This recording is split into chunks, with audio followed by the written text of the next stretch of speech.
আসসালামু আলাইকুম। তো কর্মজীবনে সফল হতে হলে আপনাকে আসলে কি করতে হবে? কিভাবে আপনি সফলতা অর্জন করতে পারবেন? আপনি যদি পাবলিক বিশ্ববিদ্যালয়গুলোতে চান্স না পেয়ে থাকেন অথবা হায়ার স্টাডির জন্যে ওয়ার্ল্ডের ফার্স্ট ওয়ার্ল্ড কান্ট্রিগুলোতে আপনি স্কলারশিপ না পেয়ে থাকেন, তাহলে অনেকে বলতে পারে যে আপনি মেধাবী নন। তাহলে আপনার কি করা উচিত? কিভাবে হলে আসলে আপনি শিক্ষা জীবনে আপনি ভালো একটি সাবজেক্টে পড়াশোনা করতে পারবেন এবং কিভাবে আপনার কর্মজীবনে সফলতা অর্জন করতে পারবেন? তো শিক্ষা জীবনে যারা ভালো সাবজেক্টে পড়াশোনা করেছেন, তারাই যে কর্মজীবনে সফল হয়েছেন বিষয়টি এরকম নয়। বিষয়টা হচ্ছে যে আসলে আপনি আপনার জীবনকে কিভাবে দেখছেন এবং এডুকেশন লাইফে আপনি কিভাবে লিড করেছেন এবং সেখানে কোন কোন বিষয়ের উপর আপনি গুরুত্ব দিয়েছেন, এই বিষয়গুলো ইম্পর্ট্যান্ট। বর্তমানে বাংলাদেশের পার্সপেক্টিভে আমরা যদি দেখি যে বাংলাদেশে সাধারণ বিশ্ববিদ্যালয় এবং হচ্ছে বিশেষায়িত বিশ্ববিদ্যালয় বা বিজ্ঞান ও প্রযুক্তি বিশ্ববিদ্যালয়, মেডিকেল বিশ্ববিদ্যালয়, তো এখানে এর বাহিরেও প্রাইভেট ইউনিভার্সিটিতে বিশাল একটা সংখ্যার শিক্ষার্থী তারা শিক্ষা গ্রহণ করছেন। তো তারা পাবলিক বিশ্ববিদ্যালয়গুলোতে চান্স পাননি, কিন্তু তারা কর্মজীবনে সফল হয়েছে। তাহলে এটা কিভাবে সম্ভব? আবার অনেক অনেক মেধাবী যাদেরকে আমরা মনে করে থাকি যে পাবলিক ইউনিভার্সিটিতে চান্স পেয়েছেন, তো তাদেরকে আমরা মেধাবী বলে থাকি। ওনারা কর্মজীবনে ব্যর্থ এবং তারা ভালো কিছু করতে পারছেন না, সেটাও আমরা দেখতে পাই। তো এর মূল কারণটি কি? এর মূল কারণটি হচ্ছে যে পরিশ্রম, আরেকটি হচ্ছে চাহিদা এবং যোগানের যে ভারসাম্য, তার উপরে ডিপেন্ড করে। আজকে থেকে আরও ২০ বছর আগে বা ৩০ বছর আগে বিবিএ এমবিএতে যারা পড়াশোনা করেছেন, এমবিএ কমপ্লিট করার পর জব মার্কেটে ভালো একটি পজিশন তারা অ্যাচিভ করতে পারত। কিন্তু বর্তমান সময়ে আপনি এমবিএ কমপ্লিট করেছেন, এটি যথেষ্ট নয় ভালো একটি পজিশন অ্যাকোয়ার করার জন্যে। আপনাকে নিতে হবে প্রফেশনাল ডিগ্রি, সাথে প্রফেশনাল একটি ডিগ্রি প্রয়োজন। আপনাকে ভালো একটি স্যালারিতে, মানে ভালো স্যালারির একটি জব পাওয়া। তো এই কম্পিটিশনে আপনাকে কেন আসলে যেতে হচ্ছে? পূর্বের বিবিএ এমবিএতে বর্তমান বিবিএ এমবিএতে আসলে ডিফারেন্সটি কোথায়? অ্যাকচুয়ালি আপনি যা শিখছেন, পূর্বে যা শিখতেন বা পূর্বে ৩০ বছর আগে যা শেখানো হতো, ওই দুইটার মধ্যে যে অনেক হিউজ গ্যাপ, বিষয়টি এরকম নয়। বিষয়টি হচ্ছে কম্পিটিশন। যে পরিমাণ শিক্ষার্থী মার্কেটে ঢুকেছেন বা শিক্ষা জীবন শেষ করার পর, ওই সমাহারে চাকরির সুযোগ তৈরি হয়নি। যার ফলে যারা হায়ার করছেন, ওনারা চুজ করার অনেক বড় একটি অপশন পেয়ে যাচ্ছেন এবং সেখানে তারা চুজ করছেন যে কাদেরকে তারা নেবেন। তো সেই ক্ষেত্রে তাদের দেখা যায় যে তারা এক্ষেত্রে আরও প্রফেশনাল ডিগ্রি চাচ্ছেন, যে সিএ কমপ্লিট করা থাকতে হবে, সিএ সার্টিফাইড হতে হবে। তো সিএ আপনার সিএ লেভেল ৩ বছরের যে লেভেল, ওইটা কমপ্লিট করা হইলে তাদের হচ্ছে না। তো এইখানে আপনি কিভাবে আসলে নিজেকে জাস্টিফাই করবেন? বা যারা দেখা যাচ্ছে মেডিকেল ইউনিভার্সিটি থেকে পড়াশোনা করেছেন, তারা অনেক সময় ভালো করছেন, আবার অনেক সময় ভালো করছেন না। আবার প্রাইভেট ইউনিভার্সিটি থেকে যারা মেডিকেলে পড়াশোনা করছেন, তারা অনেক সময় অনেক ভালো করতেছেন, তার মধ্যে আবার অনেকে ভালো করছেন না। তো এই বিষয়গুলো ডিপেন্ড করে ফার্স্ট হচ্ছে পরিশ্রমের উপরে, আর আরেকটি হচ্ছে চাহিদা এবং যোগানের উপরে। যেমন বর্তমানে বাংলাদেশে একজন মেডিকেল স্টুডেন্ট, সে চান্স পাওয়ার সময় সে তার মেধা দিয়ে চান্স পেয়েছেন। এখন প্রাইভেট ইউনিভার্সিটিতে গিয়ে আসলে খুব বেশি মেধার প্রয়োজন পড়ে চান্স পাওয়ার জন্য। আমি মনে করি চান্স পাওয়ার জন্য খুব বেশি মেধার প্রয়োজন পড়ে না। সেখানে আপনার যদি টাকা থাকে, আপনি মোটামুটি মেধাবী হইলে সেখানে আপনি পড়াশোনা করতে পারবেন। আপনি যদি মোটামুটি পরিশ্রমী হন, সেখানে পড়াশোনা করতে পারবেন। পড়াশোনা করার পরে আপনার যে কেরিয়ারে যে জাম্প করা, সেটি কিন্তু হয়ে যাচ্ছে। তাহলে কেন হচ্ছে? যে পরিমাণ ডাক্তারের প্রয়োজন বাংলাদেশে, সে পরিমাণ ডাক্তার নেই। যার জন্যে প্রত্যেকটি স্টুডেন্ট যখন শিক্ষা জীবন শেষ করছেন, সে ভালো একটি কেরিয়ার জাম্প করতে পারতেছেন এবং সেখানে তার ভালো একটি পজিশন সে অ্যাকোয়ার করতে পারতেছেন। কিন্তু আপনি যদি দেখেন যে আরেকটি জায়গার যদি দেখেন যে সিএসসি, আইসিটি বা ইঞ্জিনিয়ারিং যে সাবজেক্টগুলো রয়েছেন, ওই সাবজেক্টগুলো থেকে যারা পড়াশোনা করছেন, তো সেখানেও আপনি দেখবেন যে ভালো কেরিয়ার জাম্প করার একটি সুযোগ রয়েছে। কিন্তু অনেক সময় এখানে আবার একটু ডিফিকাল্টিস রয়েছে। বাংলাদেশে ইঞ্জিনিয়ারিং সেক্টরে অনেক বেশি যে অপরচুনিটিস বা স্কোপ তৈরি হয়েছে, সেটিও নয়। তো এখানে আবার এটা একটি কম্পিটিশন আছে, বাট এটার জন্য আবার হায়ার লেভেলের যে প্রফেশনাল ডিগ্রি সেটার প্রয়োজন পড়ে না, কিন্তু আপনি যদি ব্যক্তিগতভাবে কোডিং প্র্যাকটিস করে থাকেন, আপনার যে কেরিয়ার গোল সেই গোল অনুসারে যদি প্র্যাকটিস করেন, আপনি ভালো করতে পারবেন, এতটুকু কনফার্মড। এবং আপনার বর্তমান মার্কেট প্লেসে ইঞ্জিনিয়ারিং সাবজেক্টে যারা পড়াশোনা করেন বা সিএসসি আইসিটি ব্যাকগ্রাউন্ডে ছাড়াও মার্কেটগুলো তারা কিন্তু ওপেন প্লেস দিচ্ছে যে বিবিএ অনার্স কমপ্লিট করা বা সায়েন্স ব্যাকগ্রাউন্ডের হইতে হবে, অন্য যে কোনো সাবজেক্টের হইলেও প্রবলেম নাই তাদের। সেক্ষেত্রে আপনাকে জানতে হবে যে আপনি কোডিং আসলে ঠিকমতো জানেন কিনা বা প্র্যাকটিসটা আসলে করেন কিনা।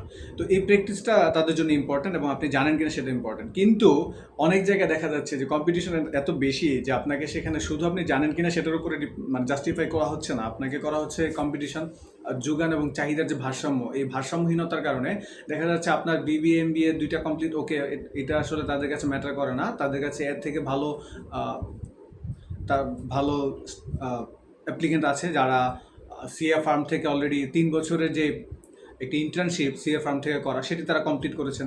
তো সেই ক্ষেত্রে তারা কেন আপনাকে আসলে হায়ার করবে? তারা তো অবশ্যই বিবিএ সিএ সার্টিফাইড বা সিএ আপনার ইন্টার্নশিপ ফার্ম থেকে যারা কমপ্লিট করেছেন 3 বছরে, তাদেরকে অবশ্যই হায়ার করবেন।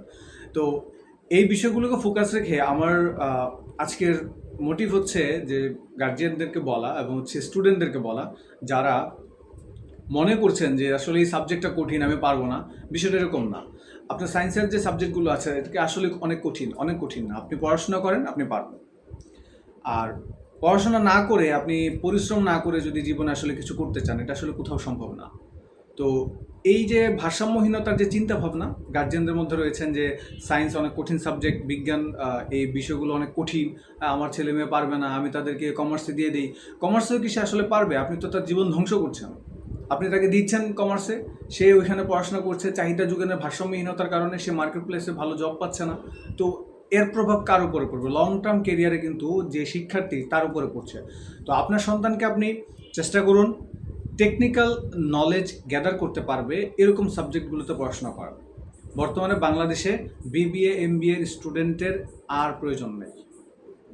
এবং কিন্তু আপনি দেখেন শিক্ষা ব্যবস্থার এমন একটা অবস্থা যে প্রত্যেকটা ইউনিভার্সিটি, প্রত্যেকটা ন্যাশনাল কলেজ বিবিএ এমবিএ দিয়ে ভরা। মানে একটা ন্যাশনাল কলেজ ওপেন করা হয়েছে, সেখানে সায়েন্সের সাবজেক্ট নেই, কিন্তু বিবিএর 5টা 6টা সাবজেক্ট আছে, সেখানে 500 600 স্টুডেন্ট পড়াশোনা করছেন। তো এই হারে প্রত্যেক বছর স্টুডেন্ট বেরোচ্ছে। তো ইউনিভার্সিটিগুলো তারাও সহজ মনে করতেছে যে এখানে ল্যাবের প্রয়োজন নাই, এখানে ভালো কিছু না জানিলেও হচ্ছে, আমি জাস্ট হচ্ছে অ্যাজ ইউজুয়াল গতানুগতিক যা কিছু আমি পারি তা বই থেকে দেখাই দিলাম, পড়াই দিলাম, তারা পাশ করে বেরিয়ে যাচ্ছে, জাতি শিক্ষিত হচ্ছে। আসলে কি শিক্ষিত হয়ে আপনি শুধু সার্টিফিকেট পাইলেন? সার্টিফিকেট দিয়ে আসলে কী হবে? আমরা বাংলাদেশ আপনার টেকনোলজিক্যালি অনেক বছর পিছিয়ে আছি অন্যান্য কান্ট্রিগুলো থেকে। তো এই কান্ট্রিগুলো থেকে অনেক বছর পিছিয়ে থাকার পিছনে আসলে রিজনটা কোথায়? আপনার কি মনে হয় যে আসলে মেধাবী কারা?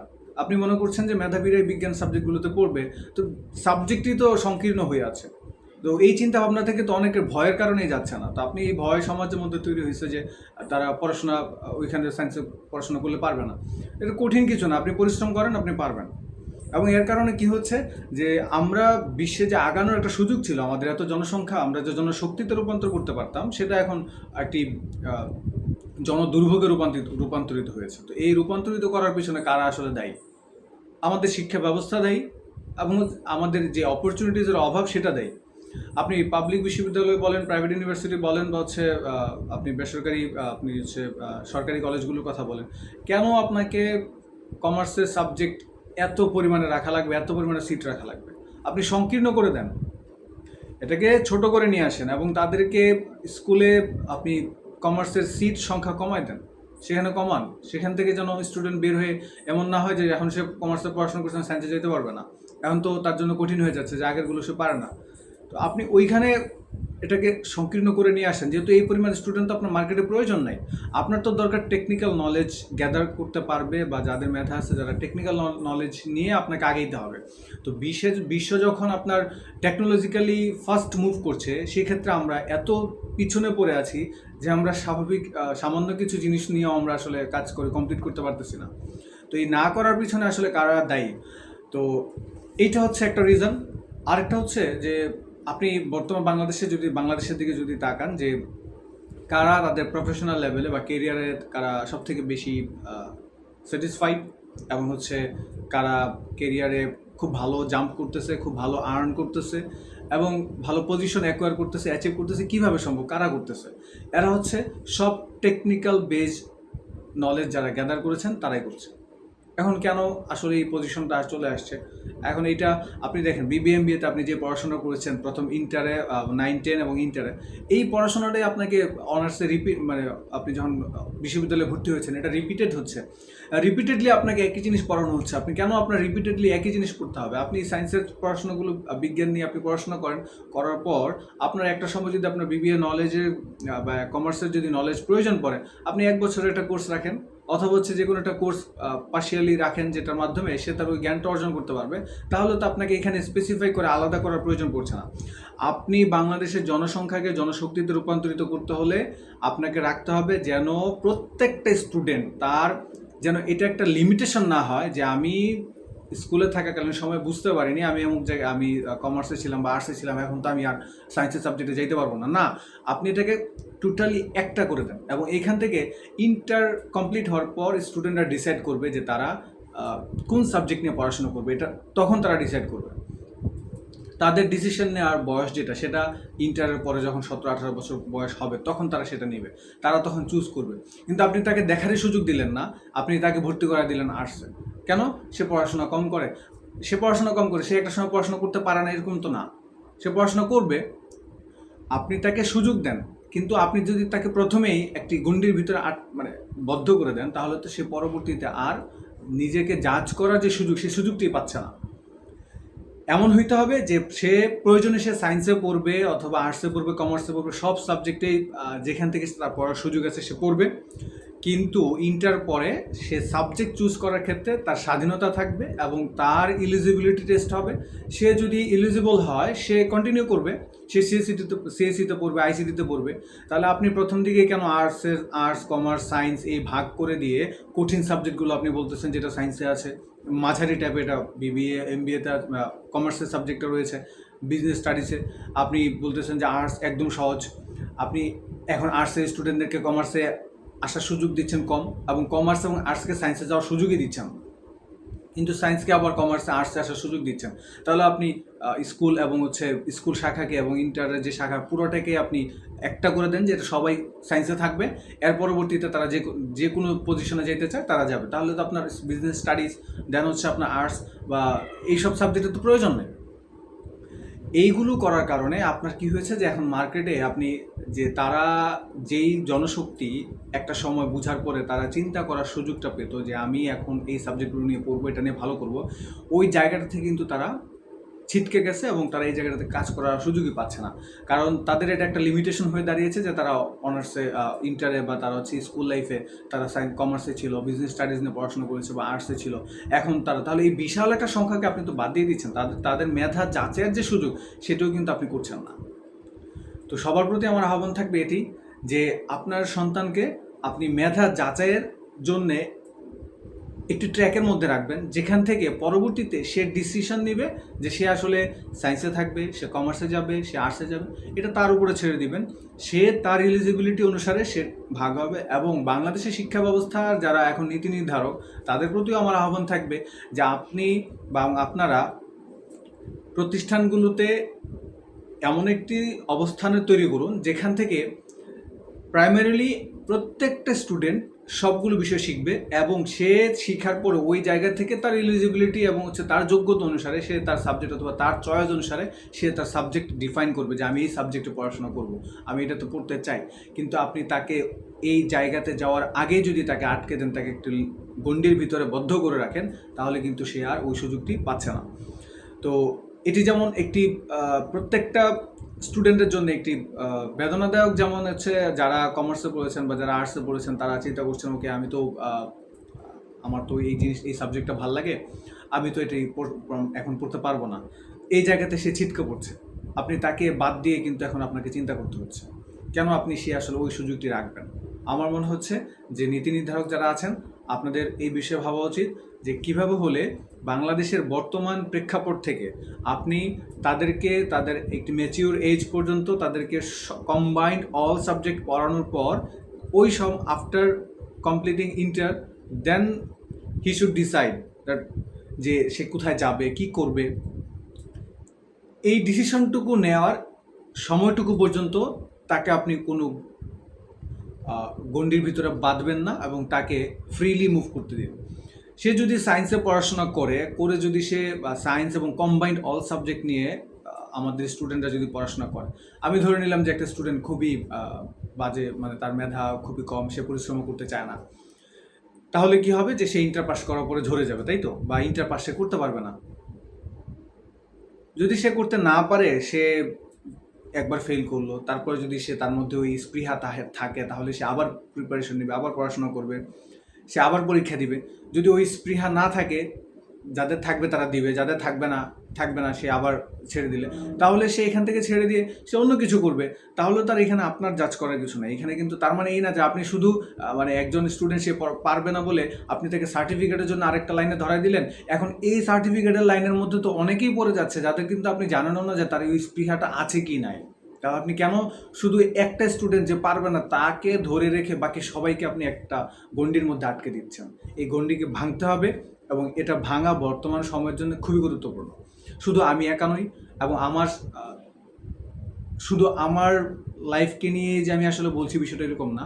এইখানে হচ্ছে যারা প্রত্যেকটি মানুষ, প্রত্যেকটি স্টুডেন্ট যারা আসলে পড়াশোনা করছেন, তারা দেখছেন যে সে আর্টস নিয়ে পড়াশোনা করেছে বা কমার্স নিয়ে পড়াশোনা করেছে, এখন কিন্তু সে সায়েন্সে যাওয়ার সুযোগ নেই। আপনি এই সুযোগটি কেন বন্ধ করছেন? আপনি প্রয়োজনে সায়েন্সের যে সাবজেক্ট, কমার্সের যে সাবজেক্ট, আর্টসের যে সাবজেক্ট, সবগুলো কম্বাইন্ড আকারে আপনি স্কুল থেকে পড়ানো শুরু করেন।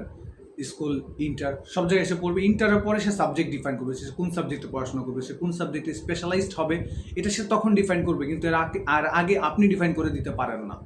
এইটা আপনাকে বুঝতে হবে, এবং এটা এই জাতিকেও বুঝতে হবে। এবং যারা নীতি নির্ধারক, আপনাদেরকে আমি অনুরোধ করব এই বিষয়গুলোতে আপনারা গুরুত্ব দিবেন। বর্তমান সময়ের জন্য খুবই খুবই গুরুত্বপূর্ণ হয়ে দাঁড়িয়েছে এই বিষয়টি।